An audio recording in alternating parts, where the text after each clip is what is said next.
जितने भी अम्बेडकरवादी लोग हैं बाबा साहब के ऊपर थीसिस लिखते हैं, बाबा साहब को पढ़ते हैं, लेकिन पढ़ने के बाद बाबा साहब की बात तो करते हैं लेकिन उनकी विचारधारा से कोसों दूर हो जाते हैं। क्या कहेंगे सर? देखिए, मैं जितना समझता हूँ बाबा साहब अम्बेडकर ने एक जगह लिखा है, उनके जो वॉल्यूम्स हैं उसमें अंग्रेजी में उन्होंने लिखा है, an intelligent and educated man without character जी is more dangerous than a beast.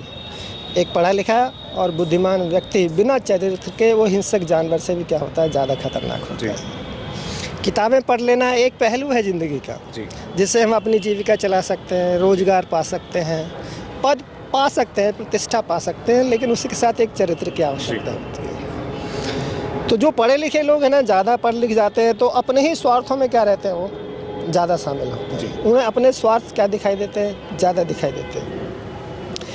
लेकिन बाबा साहब अम्बेडकर खाली साक्षर होना नहीं है। बाबा साहब अम्बेडकर ने बोला ना, एजुकेट होने का मतलब है जीवन में अच्छा क्या है, बुरा क्या है, गलत क्या है, सही क्या है, उसकी परख होना बहुत ज़रूरी है। और वो केवल किताबें पढ़ने से नहीं आता है जी।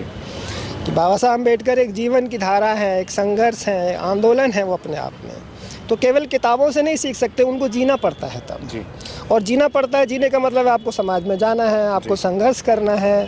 बाबा साहब संघर्ष, उनका जीवन संघर्ष की भाषा सिखाता है जी। कि उन्होंने जो लड़ाई लड़ी, खाली किताबें नहीं लिखी, उन्होंने जीवन में आंदोलन भी चलाया, पार्लियामेंट में भी रहे, मिनिस्टर भी रहे, वो दार्शनिक भी रहे, वो मतलब समाजशास्त्री रहे, अर्थशास्त्री रहे, वो बहुत सारी भूमिकाएं उन्होंने अपने जीवन में निभाई। तो पढ़े लिखे लोग क्या है ना, उनका जो करैक्टर है ना, वो बाबा साहब के जैसा नहीं है जी।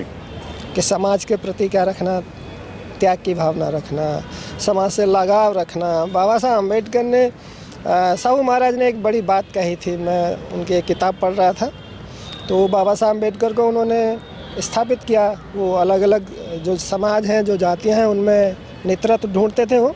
तो साहू महाराज ने 1920 में एक कॉन्फ्रेंस लगाया था दिल्ली में, तो उन्होंने यूथ के चरित्र के बारे में बात की थी जी। तो साहू महाराज ने कहा कि हमें ना बहुत सारे अधिकार मिलने वाले हैं। जब ये मॉन्टेगू चेम्सफोर्ड की रिपोर्ट आई, 1919 का गवर्नमेंट ऑफ इंडिया एक्ट आया, तो हमें राजनीतिक अधिकार मिलने वाले हैं।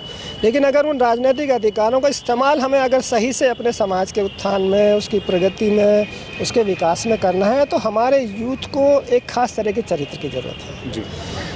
तो साहू महाराज ने कहा है, जो बहुजन समाज का जो यूथ है, उसका जो चरित्र है ना, वो झगड़ालू और ईर्ष्यालु है जी। लेकिन इस झगड़ालू और ईर्ष्यालु चरित्र से समाज आगे बढ़ेगा नहीं जी। उन्होंने कहा कैसा चरित्र चाहिए जीवन में आगे बढ़ने के लिए, विवेकशील और प्रेमपूर्ण। और उन्होंने कहा, बाबा साहब अम्बेडकर बैठे थे उनके डायस में बगल में, उन्होंने कहा अगर आपको अपने यूथ के आदर्श के रूप में अगर देखना हो तो आप डॉक्टर अम्बेडकर को देख सकते हैं जी। तो जो चरित्र है प्रेमपूर्ण और विवेकशील, जी। ज़्यादातर जो पढ़े लिखे लोग हैं, मैं भी शामिल हूँ उसमें, बहुत कम लोग हैं जो इस मूवमेंट के संपर्क में आ जाते हैं। उनमें एक अलग तरह की तब्दीली होती है, बदलाव होता है। जो इस मूवमेंट की धारा से अलग रहकर पढ़े लिखे हैं, ठीक है, उनमें शायद ये बात नहीं आ पाती। इस वजह से क्या होते हैं, वो आंदोलन से कटे रहते हैं, उन्हें इस आंदोलन की भाषा नहीं समझ में आती है। लेकिन जो इस आंदोलन में आता है तब उनको सही बाबा साहब क्या होते हैं समझ में आते हैं। जो बहुजन आंदोलन है, जो माननीय कांशीराम साहब ने शुरू किया और आगे बहन जी इसको क्या कर रही है, लीड कर रही हैं, तो इसलिए ज़्यादातर जो पढ़े लिखे लोग हैं वो मरहूम रहते हैं। दूसरा मेरा ऑब्जर्वेशन ये है कि पढ़े लिखे लोग जो ज़मीनी सच्चाई है ना, उससे दूर हो जाते हैं धीरे धीरे कि वो पढ़ने के लिए स्कूल, कॉलेज, यूनिवर्सिटी चले जाते हैं।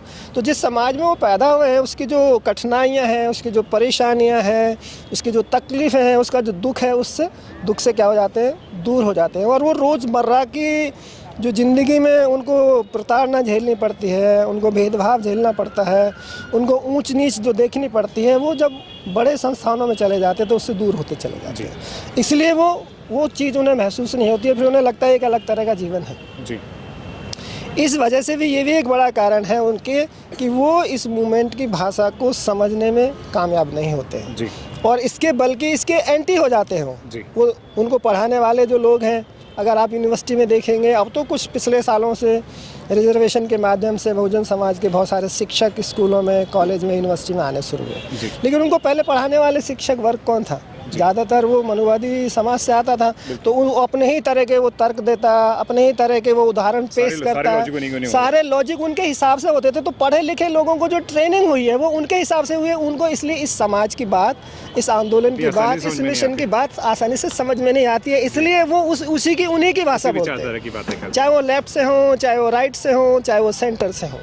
एक बड़ा कारण है, इसलिए मान्यवर कांशीराम साहब ने जब ये मामसे बनाए, आंदोलन शुरू किया, तो उसमें सबसे ज़्यादा अड़चन उनको पढ़े लिखे लोगों से आई जी। क्योंकि ये जो वर्ग है ना, ये वर्ग को ट्रेन करने वाला जो मास्टर है वो विरोधी है जी।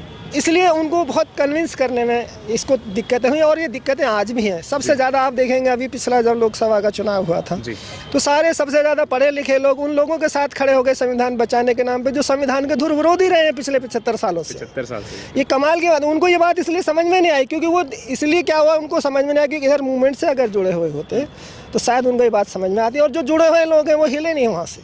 लेकिन जो जुड़े हुए नहीं उस तरीके से लोग, उन्होंने अपने ही समाज के खिलाफ क्या किया, काम किया जी। तो ये कुछ कारण है जिसकी वजह से पढ़ा लिखा जो वर्ग है उसमें चरित्र ना होने की वजह से, चरित्र जो है ना बहुत बड़ी चीज़ है, जिसका आपको था बेसब्री से इंतज़ार। बहुजन समाज का ऐतिहासिक कैलेंडर 2025 अब आपके बीच आ गया है। आप अपना कैलेंडर आज ही बुक करवाएं। आप मुझे मेरे नंबर पर कॉल कर सकते हैं या अपना कैलेंडर बुक कराने के लिए मुझे व्हाट्सएप भी कर सकते हैं। मेरा नंबर है 9910886670। आप मुझे अभी कॉल करके अपना कैलेंडर बुक करा सकते हैं। अगर आपने अभी तक हमारा चैनल सब्सक्राइब नहीं किया है तो सब्सक्राइब करें और घंटी का बटन बिल्कुल भी दबाना ना भूलें ताकि सभी लेटेस्ट खबरें पहुंच सकें आप पे सबसे पहले।